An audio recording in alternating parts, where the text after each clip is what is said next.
soggy noodle? Yeah. That's exactly how I feel. Just a noodle soaked in water for way too long. This is my first day back after a whole month traveling. I visited 3 different countries. I went to Mexico, Canada, and then Japan. Hayden.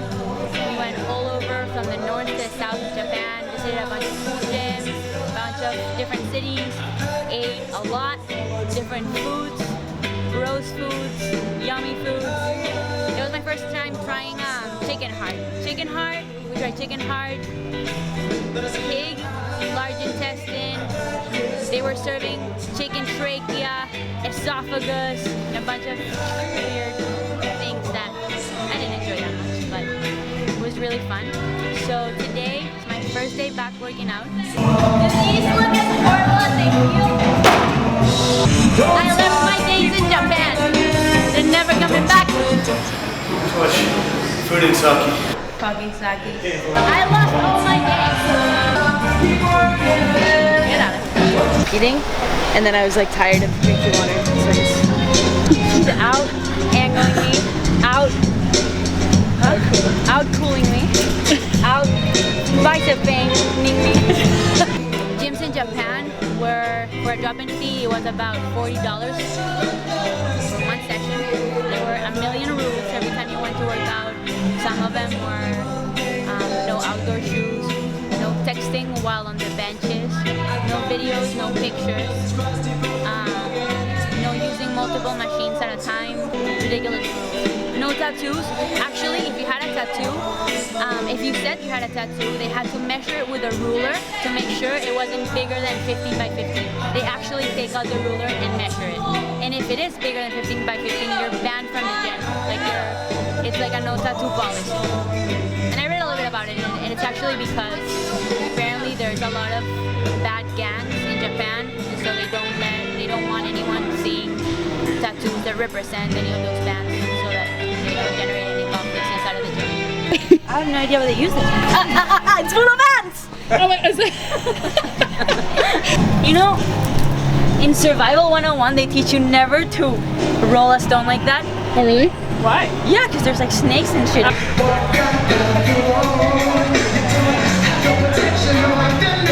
Better like this or like I need a fashion advisor too. I'm not that good with fashion. Well, that was nice. I'm still like Out of breath.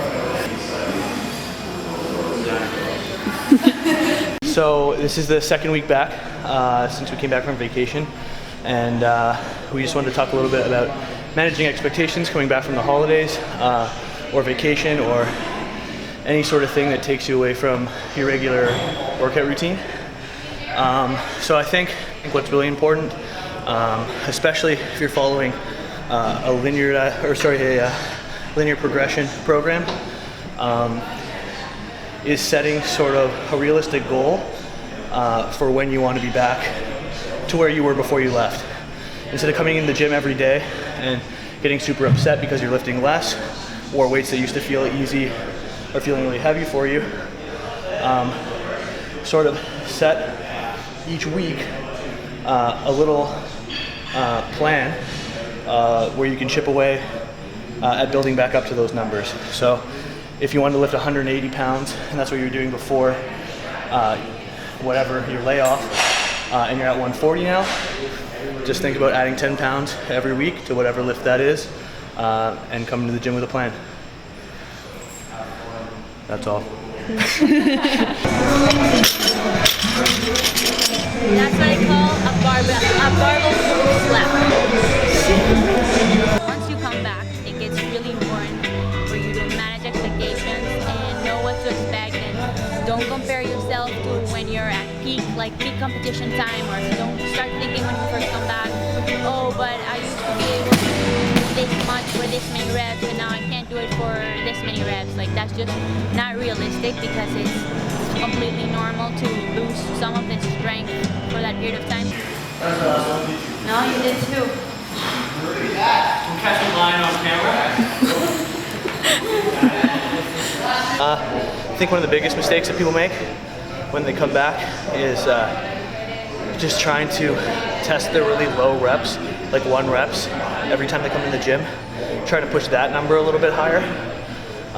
When really the best way to do it is to start with lower weight and higher reps, where you're not really going to feel the impact of how much weaker you got, and then slowly work those numbers up each week. I mean, you need to work all rep ranges. The way we have our program set up is we have one higher rep day, which is a 3x6 squat day. We have 2 moderate days, a 5 rep and a 4 rep day.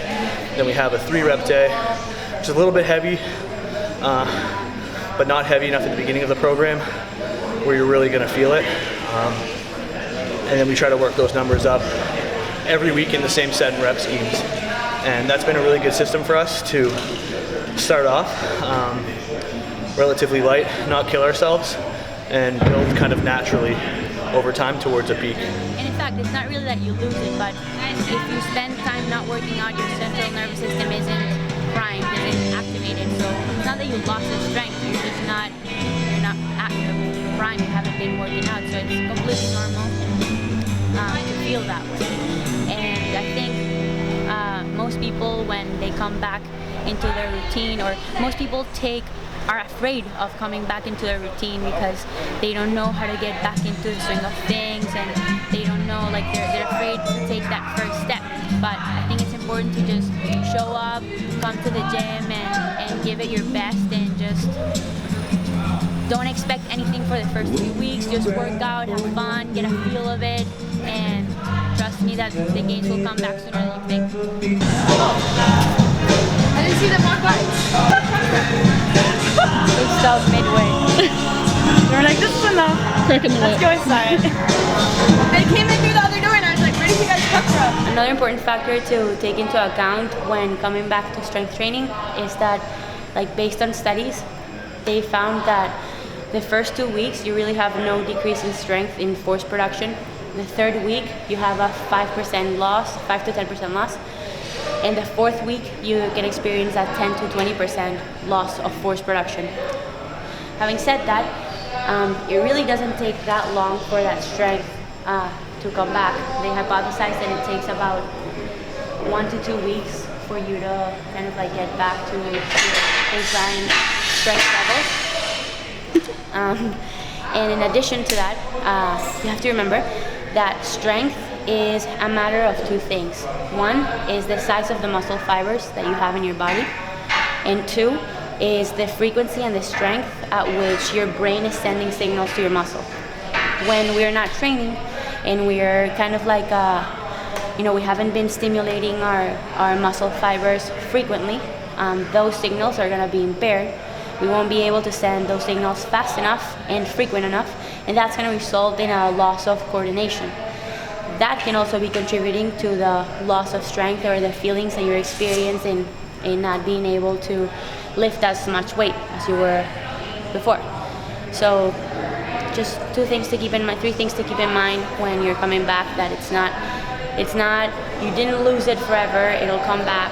It's temporary, and it's not a matter of like you lost that strength that you had, but it's just a matter of like your central nervous system not being stimulated enough, and probably some very little atrophy or loss of muscle mass.